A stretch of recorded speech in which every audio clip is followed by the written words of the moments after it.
no favor for my sex. All I ask of our brethren is that they take their feet off our necks.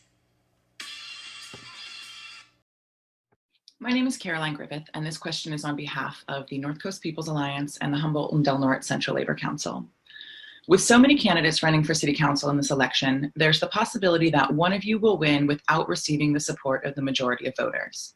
Measure C, which was referred to the voters by the current City Council, would enact ranked choice voting, a reform that ensures majority support and has been shown to increase voter engagement, candidate diversity, and civility in campaigning.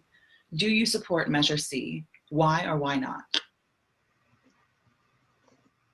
Great, and we'll go ahead and start with Matthew Owen.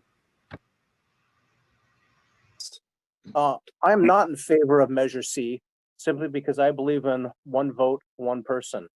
Bill Clinton was elected president without the majority of votes. George Bush was elected president without the majority of votes. So although our system's not perfect, I do believe at the end of the day, whoever has the most votes should be the winner. And I said this last night during our League of Women Voters thing. There's 5 people running here in the 4th Ward. Realistically, someone can get 30% of the vote and take this election. So at the end of the day, whoever has the most votes, when they're all counted, should be the winner of the seat. And that's what I believe. Thank you. Thank you. Katie Moulton.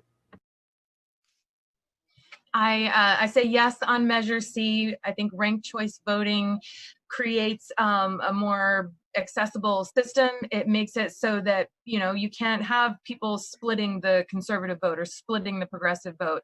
Most people are somewhere in the middle, and first past the post voting just polarizes. It just creates the red team and the blue team. It will, like, statistically, behaviorally, inevitably push us out to the edges, which is not where we want to be.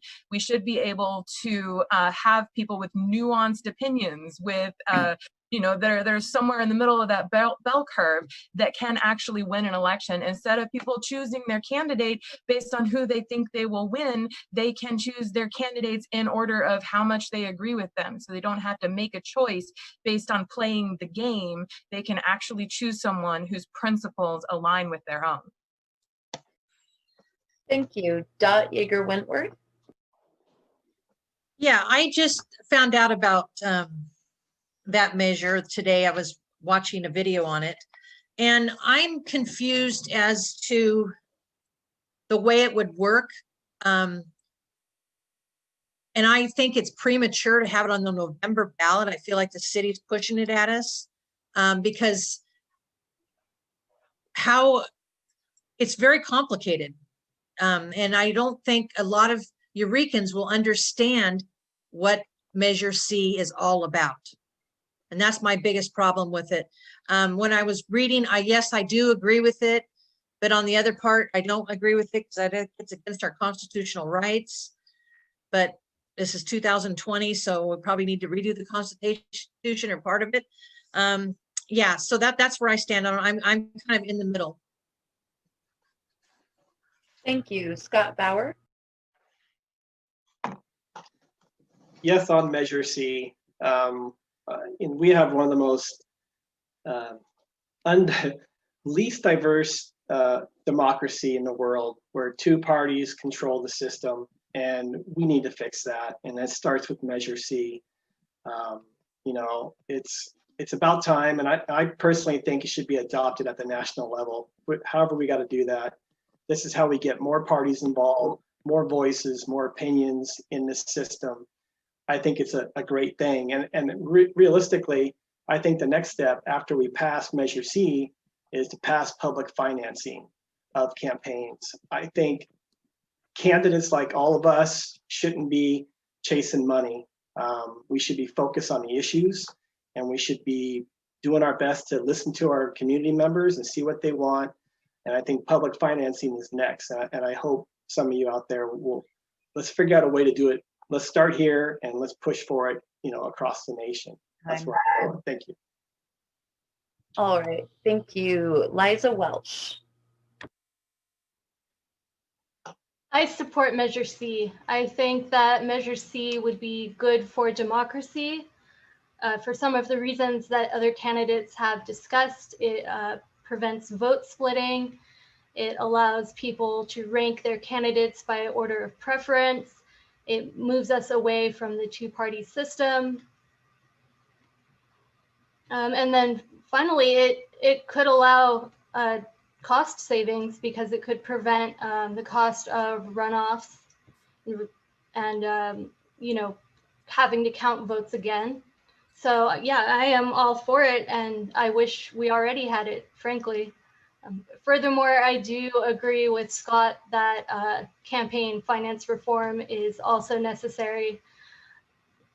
Both publicly funded campaigns or cap on campaign spending.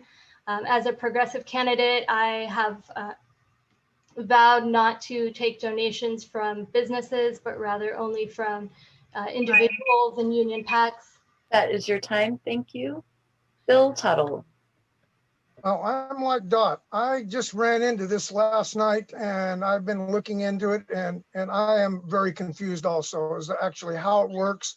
I haven't found enough information on it as to how you work your way down and rank the people as it gets to lower terms.